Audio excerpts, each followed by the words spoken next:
নমস্কার বন্ধুরা, অর্কুজ কিচেনে আপনাদের সবাইকে স্বাগত। আমার আজকের রেসিপি শীতকালের সবার পছন্দের কড়াইশুঁটির কচুরি। বাজারে এখন বেশ ভালোভাবে কড়াইশুঁটি পাওয়া যাচ্ছে, আর আপনারা যদি এইভাবে বানান প্রত্যেকটা কচুরি কিন্তু বেলার সময় একটুও পুর বেরোবে না, আর প্রত্যেকটাতে পুরের পরিমাণও থাকবে সমান, আর ফুলবে একদম বলের মতো। তাহলে চলুন আজকের রেসিপিটা তবে শুরু করা যাক।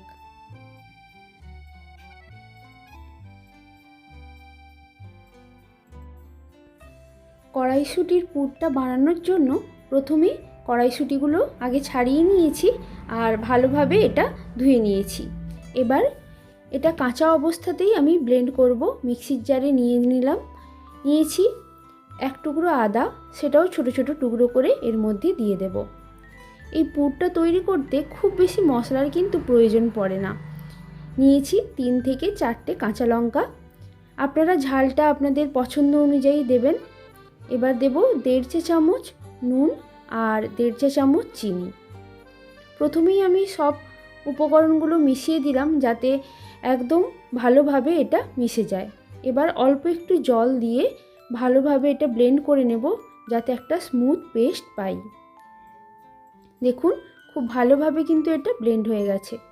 এবার গ্যাসে প্যান বসিয়ে দিচ্ছি একটু ঘি, এটা আপনারা সাদা তেলও দিতে পারেন। ঘিটা গলে গেলে ব্লেন্ড করা মটরশুঁটিটা এর মধ্যে দিয়ে দিচ্ছি। এবার এটা ভালোভাবে ঘিয়ের সাথে মিশিয়ে নেব। একটা বাটিতে নিয়েছি অল্প একটু হিং, সেটা অল্প জলে গুলে নিলাম। এবার মটরশুঁটির মধ্যে এটা মিশিয়ে দিচ্ছি, দিয়ে গ্যাসের ফ্লেমটা মিডিয়ামে রেখে এটা ততক্ষণ অবধি রান্না করব যতক্ষণ না জলটা একদম ভালোভাবে শুকিয়ে যাচ্ছে। এটা হয়ে গেছে, আর যখন প্যান থেকে এভাবে ছেড়ে আসবে বুঝতে হবে পুরটা রেডি। ঢাকা দিয়ে এটা ঠান্ডা হতে দেব। এবার নিচ্ছি ময়দা। এখানে আমি 3 কাপ ময়দা নিয়েছি টোটাল। দিচ্ছি 1 চা চামচ নুন আর দেব 3.5 টেবিল চামচ সাদা তেল। প্রথমে 3 টেবিল চামচ দিলাম, সেটা ভালোভাবে আগে মিশিয়ে নিচ্ছি। তারপর আরও 1/2 টেবিল চামচ তেল আমি অ্যাড করছি। তেলটা আগে ভালোভাবে ময়দার সাথে মিশিয়ে নিচ্ছি। এখানে যেহেতু কচুরি তাই তেলের পরিমাণটা একটু বেশি লাগবে। যখন ময়দাটা হালকা ভেজা ভেজা ভাব আসবে বুঝতে হবে তেলের পরিমাণ ঠিক আছে। এবার খুব অল্প অল্প জল দিয়ে ময়দাটা মেখে নেব। প্রথমে একদম নরম করে মাখবো না, কারণ রেস্টে রাখলে ময়দাটা কিন্তু নরম হয়ে যাবে। মেখে নেওয়ার পর ওপর থেকে একটু তেল মাখিয়ে দিচ্ছি যাতে ডোটা শুকনো না হয়ে যায়। এবার ঢাকা দিয়ে এটা রেস্টে রাখবো 15 থেকে 20 মিনিট। 15 থেকে 20 মিনিট পর ফিরে আসছি। আরেকবার মেখে নিয়ে এবার ছোট ছোট লেচি কেটে নিচ্ছি।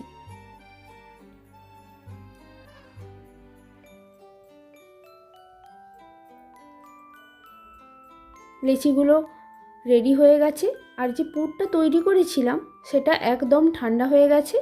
প্রথমে আমি এইগুলো বল তৈরি করে নেব। আগে থেকে যদি এভাবে বল তৈরি করে রাখা যায় তাহলে প্রত্যেকটা কচুরির ভেতরে কিন্তু পুরের পরিমাণ সমান থাকে। না হলে এমনিভাবে দিতে গেলে কোনোটাই বেশি কোনোটাই কম হয়ে যায়, তখন ভালো লাগে না। এবার প্রত্যেকটা লেচির ভেতরে পুর ভরে নেব।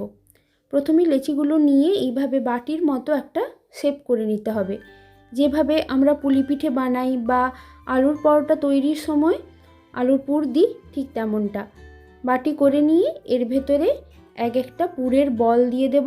দিয়ে এইভাবে মুখটা বন্ধ করে একবার পেঁচিয়ে নিয়ে একদম ভালোভাবে এটা সিল করে দিতে হবে। না হলে বেলতে গিয়ে কিন্তু পুর বেরিয়ে আসবে, আর ভাজার সময় তেলের ওপরে সেই পুর বেরিয়ে একদম তেলটা কালো হয়ে যাবে। দেখুন একটা রেডি হয়ে গেছে, আমি আরও একটা বানিয়ে দেখাচ্ছি। এইভাবে বাটির মতো করে নিয়ে ভেতরে পুরের বলটা দিয়ে দিতে হবে, আর খুব ভালোভাবে মুখটা বন্ধ করে দিতে হবে। এইভাবে আমি প্রত্যেকটা লেচির ভেতরে পুর ভরে নেব। আমার এখানে যতটা পুর বানিয়েছিলাম তাতে 12টা লেচিতে পুর ভরা হয়েছে। আর বাকি লেচিগুলো এক্সট্রা হয়ে গেছে। প্রত্যেকটা লেচির গায়ে অল্প করে তেল মাখিয়ে দিচ্ছি যাতে একে অপরের গায়ে ছিটিয়ে না যায়।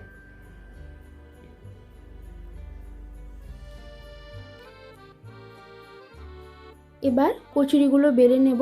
প্রথমে হাতে ভালো করে তেল নিয়ে নিয়েছি আর লেচিটা দিয়ে আগে হালকা হাতে একটু প্রেস করে নিতে হবে যাতে পুরটা চারিদিকে সমানভাবে ছড়িয়ে যায়। এবার খুব হালকা হাতে কিন্তু এটা বেলতে হবে, বেশি প্রেসার দিয়ে দিলে পুর বেরিয়ে যাবে। খুব হালকা হাতে কিন্তু বেলতে হবে। এবার কড়াইতে তেল আগে থেকেই গরম করতে দিয়ে দিয়েছিলাম। প্রথমে তেল ভালোভাবে গরম করে নেওয়ার পর গ্যাসের ফ্লেম মিডিয়ামে রেখে কচুরিগুলো তেলে ছেড়ে দেব। কিছুক্ষণ বাদে এইভাবে বলের মতো কিন্তু একদম ফুলে উঠবে। দেখুন পুর কিন্তু একটুও বেরোয়নি। আমি আরও একটা ভেজে নিচ্ছি। তেলের টেম্পারেচার কিন্তু ঠিক রাখতে হবে, হালকা গরম বা খুব গরম হলে কিন্তু হবে না। প্রথমে ভালোভাবে তেলটা গরম করে তারপরে গ্যাসের ফ্লেম মিডিয়ামে করে ভাজতে হবে, তাহলে প্রত্যেকটা কচুরি ভালোভাবে ফুলবে। আর এদিকে কচুরির সাথে খাওয়ার জন্য আমি করেছি নিরামিষ আলুর দম মটরশুঁটি দিয়ে। দেখুন প্রত্যেকটা কচুরি একদম বলের মতো ফুলে উঠেছে আর বেশ নরমও হয়েছে। আপনারা যদি এইভাবে বানান প্রত্যেকটা কচুরি ফুলবে বলের মতো আর ভেতরে পুরো থাকবে প্রত্যেকটার ভেতরে সমান আর বেশ নরমও হবে খেতে। আশা করছি আমার ভিডিওটা আপনাদের ভালো লেগেছে। ভালো লাগলে লাইক, শেয়ার, সাবস্ক্রাইব করার অনুরোধ রইল। দেখুন একটা কচুরি ছিঁড়ে দেখাচ্ছি কতটা নরম হয়েছে। আর এটা গরম গরম আলুর দমের সাথে খেতে কিন্তু অসাধারণ লাগে। আপনারা এভাবে বাড়িতে অবশ্যই বানাবেন আর জানাবেন আপনাদের কেমন লাগলো। তাহলে আজ এ পর্যন্তই। পরের দিন আসবো আবার নতুন কোনো ভিডিও নিয়ে। ভিডিওটা পুরো দেখার জন্য ধন্যবাদ।